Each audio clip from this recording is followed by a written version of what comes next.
लोगों के सामने रखा, सदन के सामने रखा। ये आपका लंबा अनुभव सदन में सभापति के रूप में और राष्ट्र में उपराष्ट्रपति के रूप में बहुत ही प्रेरक रहेगा, हम सबको मार्गदर्शक रहेगा।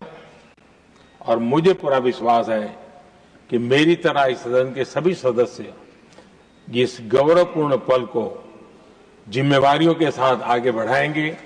इसी भावना के साथ मेरी तरफ से, सदन की तरफ से आपको बहुत बहुत शुभकामनाएं देता हूं।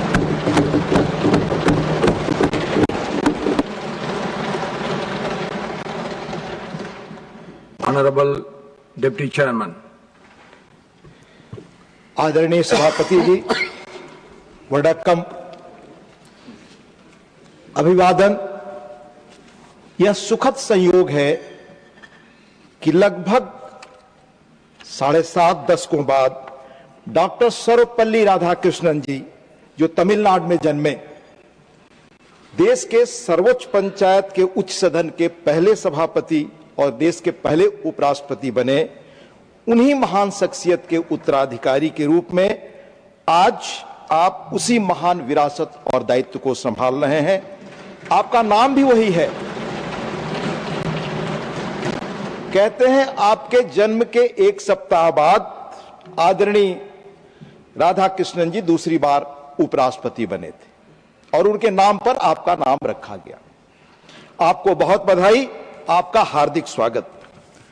सभापति जी, आप तमिलनाडु से आते हैं, महान राज्य जिसकी संस्कृति, भाषा, हेरिटेज और कंट्रीब्यूशन पर मुल्क को फक्र है, जहां हजारों वर्ष पहले महान संत तिरुवल्लुवर ने तिरुकुरुल महान ग्रंथ लिखा।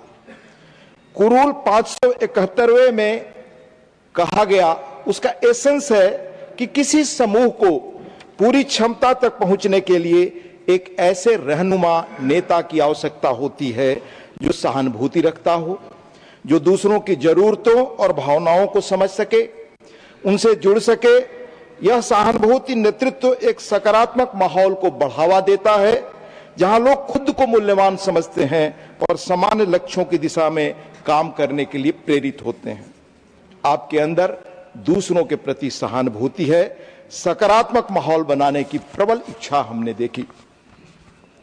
आपकी जीवन, आपसे हुई मुलाकातें, आपके प्रयास काम के आधार पर और इधर विश्वविद्यालयों, सार्वजनिक संस्थानों, विधायिकाओं में संविधान दिवस के अवसर पर जो कुछ भी आपने कहा, उससे आपके व्यक्तित्व की 4-5 चीजें बड़ी विलक्षण और अलग मुझे लगती हैं। पहला, डायलॉग में यकीन। उम्र में जो ठीक लगा, जो मार्ग आपको, जो आस्था, जो विचार पसंद आया, उस पर आप चले। इसकी परवाह आपने नहीं की कि उस विचारधारा के समर्थक वहां हैं या नहीं। यह आपके बारे में जानते हुए मुझे महान लिंकन के उस पत्र का स्मरण हुआ जिन्होंने प्राइमरी स्कूल के उस अध्यापक को लिखा था जहां उनका बच्चा पढ़ता था। उसमें अनेक चीजों के साथ उन्होंने एक कामना और की थी कि मेरे बच्चे को ऐसी शिक्षा मिले, जब भीड़ कोई और चीज महसूस करती हो और वो अकेला हो, अकेले महसूस करे कि मैं ठीक रास्ते पर हूं, तो उस पर चले। आप में यह गुण हमने पाया। कर्म के स्तर पर हमारे समाज की एक खासियत है। हमारे यहां हरिऔध सिंह उपाध्याय एक बड़े कवि हुए, उन्होंने कल्पना की हमारे यहां कर्मवीर हों। शब्दवीर बहुत मिलते हैं, आलोचना आसान है पर कर्म करना कठिन। आपने त्रिपुर के टेक्सटाइल इंडस्ट्री में बड़ा योगदान दिया। उसके बाद कोयर बोर्ड के अध्यक्ष के रूप में आदरणीय प्रधानमंत्री जी ने कहा